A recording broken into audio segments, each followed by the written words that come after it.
तो रेट बहुत तेजी से ऊपर नीचे आना चाह रहे हैं। जी सर, मैं ये दिखाना चाहता हूँ, ये जो आप बताइए आप करते क्या हैं? मैं अभिषेक सिंह हूँ। मैं अभिषेक सिंह हूँ, 2022 से मैं तैयारी कर रहा हूँ सिविल सर्वेंट एस्पिरेंट। कहाँ के रहने वाले? मैं प्रयागराज से हूँ।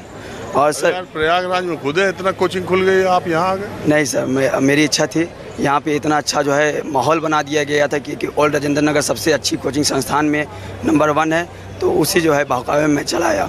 उसके बाद आप देखिए। एक बात बताइए ईमानदारी, ये ओल्ड राजेंद्र नगर में जितने कोचिंग संस्थान हैं, इस बार के सिविल सर्विसेज एग्जाम्स का जो रिजल्ट फाइनल आया,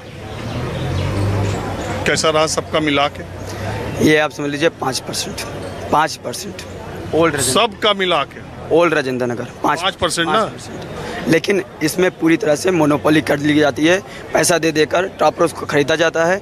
और उसके बाद जो मैं ये बता दूं, ये कोचिंग का रैकेट ऐसा है, बीच में इस पर एक लगा था कि ऐड आप नहीं दे सकते। ये जितने टॉपर हैं उनका अक्सर से कोचिंग में फ़ोटो आप पाएंगे, एक ही टॉप मतलब पोजीशन वाइज, उसी का फोटो इस कोचिंग में, उधर जाएंगे उस कोचिंग में, उस जाएंगे उस कोचिंग में। मैंने एक बार ऐसे ही सर्वे करते हुए कोचिंग वालों से पूछा कि आपने फ़ोटो क्यों लगाया, जब वो लगाए तो उन्होंने कहा सर वो 6 महीने पहले हमारे यहाँ टेस्ट सीरीज कर रहे थे। फिर मैंने दूसरे वाले से पूछा कि इसका आपने क्यों लगाया, तो उसने कहा सर वो 8 महीने पहले 1 महीने के लिए वो जीएस का हमारा ले गए थे। अब एक बच्चा जो अलग अलग तैयारी करता है, तो कोई ये क्लेम नहीं करता कि उसका हमारे यहाँ रजिस्ट्रेशन नंबर ये है या पूरा से पूरा तक है।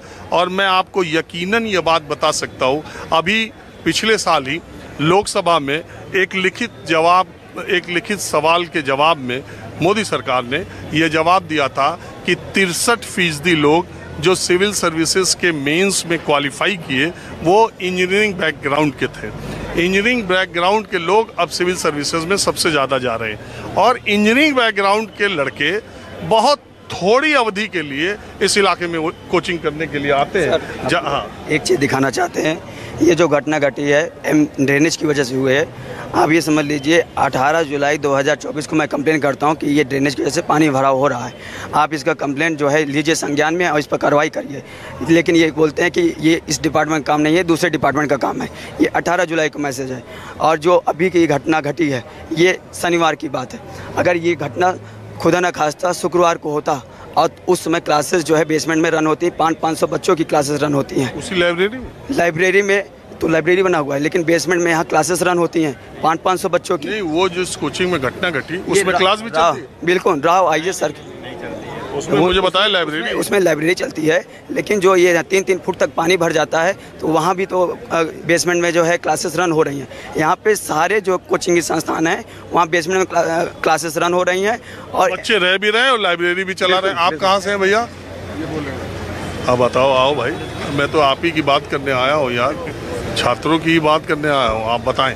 जी, मैं मुंबई से हूँ और पिछले 5 साल से यहाँ रह रहा हूँ, और यहाँ पे हम ओल्ड राजेंद्र, यस, और यहाँ पे काफ़ी समस्या हम देख रहे हैं। ये तो अब मामला समस्या, एक मेरा बहुत सवाल है, मेरे कई जानने वाले भी, मैं देखिए किसी भी कार्यक्रम को और किसी भी समस्या को और किसी भी विषय पे बात करता हूँ तो उसके सारे पहलुओं पर बात करना चाहता हूँ। मेरे जी बिल्कुल, माहौल क्या, मेरे बहुत सारे बच्चे जानने वाले यहाँ हैं जो कमरा लेके रहते हैं। मेरे एक छोटा सा तर्क है, जब भी मैं इस इलाके में शाम को आता हूँ, दोपहर आता हूँ, हर चाय की दुकान पे 50 लड़का बैठा मिलता है, इधर उधर गप लड़ाते मिलते हैं। मेरा बहुत छोटा सा सवाल उन बच्चों से भी है, आपसे भी है। यहाँ से आधे घंटे के मेट्रो के सफ़र में आप 25,000 रुपये में 3 BHK का सोसाइटी में, 28,000 का, 25,000 का, नहीं तो 2 BHK सोसाइटी में एकदम खुले में 2 BHK आप फ्लैट पा जाते हैं। आप वहाँ नहीं जाते, 22,000 रुपये, 18,000, 20,000 आप मुर्गी के दरबे में रहना पसंद करते हैं। आप कहते हैं कि यहाँ माहौल ऐसा है और ट्रैवल में बहुत खर्च होगा। वो जो ट्रैवल में खर्च की बात होती है वो तो सड़क पर यहाँ लोग बिता देते हैं। आप नहीं मानते हैं कि अगर यहाँ से रिहाइश उठा करके डिस्पर्स होती दूसरी जगहों पर और कोचिंग इंस्टीट्यूट्स को इन जगहों से निकाल के किसी व्यवस्थित जगहों पर ले जाया जाता तो ये हमेशा के लिए समस्या कुछ देखिए, जो आपने कहा है ये बहुत अच्छी बात है, लेकिन प्रैक्टिकली हमें देखना पड़ेगा। आपने कहा कि कोचिंग यहाँ से हट जाए, तो कोचिंग हटना हटाना वो हमारे हाथ में नहीं है। कल को तो कोचिंग का ही और हम कह रहे हैं विकल्प क्या किया जाए। या आखिर में ये बेसमेंट में देखिए, अगर यहाँ चलती रही तो यही व्यवस्था 6 महीने बाद फिर लागू हो जाएगी। क्योंकि 6 महीने बाद एक 50,000 लोगों का और समूह अगले बैच के लिए यहाँ आने वाला है। देखिए, आप जो भी कह रहे हैं मैं इससे पूरी तरह से सहमत नहीं हूँ। मैं ये कहूँगा कि आप जो कह रहे हैं उसके लिए प्रशासन को भी तो अपना रोल निभाना पड़ेगा। उसके लिए प्रशासन को भी तो अपना रोल निभाना पड़ेगा। बिल्कुल, ये तो फेल है ही। ये तो फेल है ही। ये तो इसमें इससे बड़ा फेल्योर क्या है। मैं तो कह रहा हूँ कि इस इलाके के एसीपी को, डीसीपी को, पिछले 15 वर्षों की जिनकी पोस्टिंग रही है, इंस्पेक्टर को, एमसीडी इंस्पेक्टर को, एमसीडी के जेई को, इंजीनियर को, किसको नहीं दिखा कि यहाँ इंक्रोचमेंट है, बेसमेंट है, ये तार ऐसे है और एक दिन ऐसा हो जाएगा।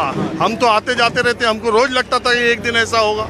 अब मैं बताता हूँ, ये सब देखा जा रहा है, पर एक्शन क्यों नहीं हुआ? एक्शन इसलिए नहीं हुआ क्योंकि यहाँ वोटर नहीं है। बस वो लड़के वोटर नहीं है। हाँ, हम बाहर से यहाँ आए, यहाँ वोटर नहीं है। जहाँ वोटर होगा वहाँ काम होगा। यहाँ वोटर है ही नहीं। यहाँ तो सिर्फ जनता अपने पैसा यहाँ पे देने आ रही है। अच्छा, कोई यहाँ शौक से नहीं आया है। यहाँ एक सिस्टम बन गया है जहाँ बच्चे कई तरीके के होते हैं, जो मेंस पहुँच गए, इंटरव्यू पहुँच गए, वो अपने से जूनियर को काफ़ी हेल्प करते हैं। अगर हम दूर जाके रहें तो उनसे मुलाकात नहीं होगी। फिर तो उससे बढ़िया है कि हम घर में जाके रहें, घर से करें, घर से तैयारी करें। अगर फिर मैं 25,000 किस बात, माहौल की बात होती है, सराउंडिंग की बात, उस चीज़ का होता है रोल।